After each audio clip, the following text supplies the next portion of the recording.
नमस्कार। मैं हूं आपका दोस्त अनुपम पाठक और आप देख रहे हैं यूट्यूब की दुनिया का बहुआयामी channel politics and literature together.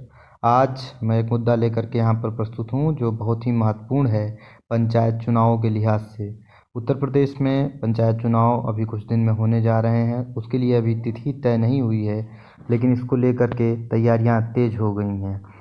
और क्या तैयारियां तेज़ हो गई हैं, इसको लेकर के आज मैं यहाँ पर आपके सामने कुछ सूचनाएं प्रस्तुत करूँगा, जिसमें वोटर लिस्ट का पुनरीक्षण का कार्य आखिरी समय में चल रहा है। इसी बीच गाँवों के आरक्षण की सूचियां तैयार करनी शुरू कर दी गई हैं। आज इसी मुद्दे पर लेकर के मैं आपके सामने यहाँ पर प्रस्तुत हुआ हूँ। इसके लिए सभी विकास खंडों में जातीय आंकड़ों की ऑनलाइन फीडिंग की जा रही है। आने वाले समय में होने वाले पंचायत चुनाव में ग्राम प्रधान एवं ग्राम पंचायत सदस्यों का आरक्षण इसी के आधार पर तय होगा। आरक्षण सूची के संबंध में पंचायती राज विभाग सभी विकास खंडों में जातीय आंकड़ों की फीडिंग करवा रहा है। सभी विकास खंडों में ऑनलाइन फीडिंग सीधे पंचायती राज मुख्यालय लखनऊ से जोड़ा गया है।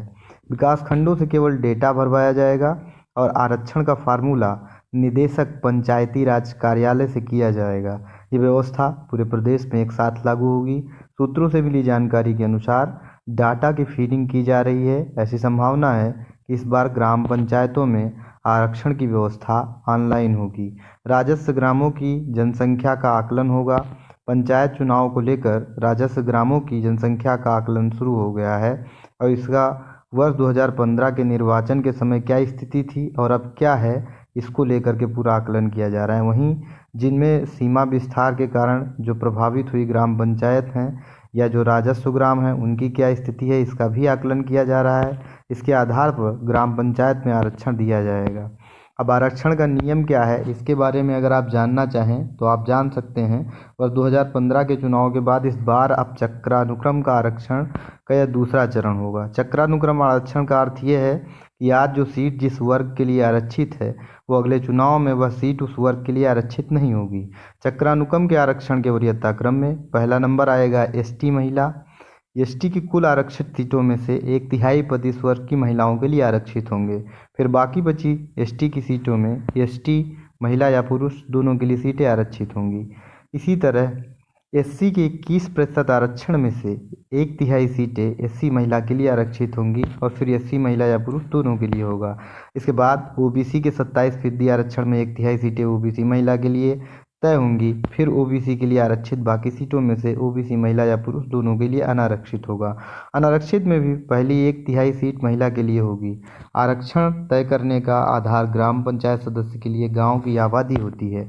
ग्राम प्रधान का आरक्षण तय करने के लिए पूरे ब्लॉक की आबादी आधार बनती है।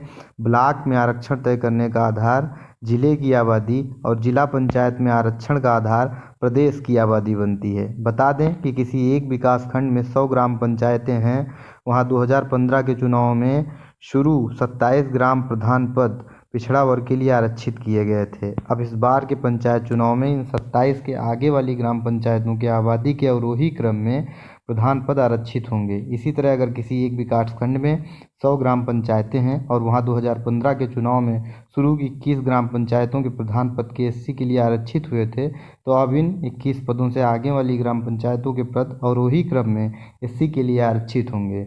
ये रही कुछ पंचायत चुनाव से जुड़ी जो हमारे पास अपडेट थी, वो लेकर के हम प्रस्तुत हुए थे। आगे भी मेरी कोशिश ये होगी कि ग्राम पंचायत चुनाव से जुड़ी कुछ चीज़ें लेकर के, कुछ सूचनाएं लेकर मैं आपके सामने प्रस्तुत होता रहूं। इसके लिए जो लोग इससे जुड़े हुए लोग हैं वो चैनल को सब्सक्राइब कर सकते हैं ताकि उन्हें आगे सूचनाएं मिलती रहें। तब तक के लिए आप देखते रहिए पॉलिटिक्स एंड लिटरेचर टुगेदर। धन्यवाद। जय हिंद।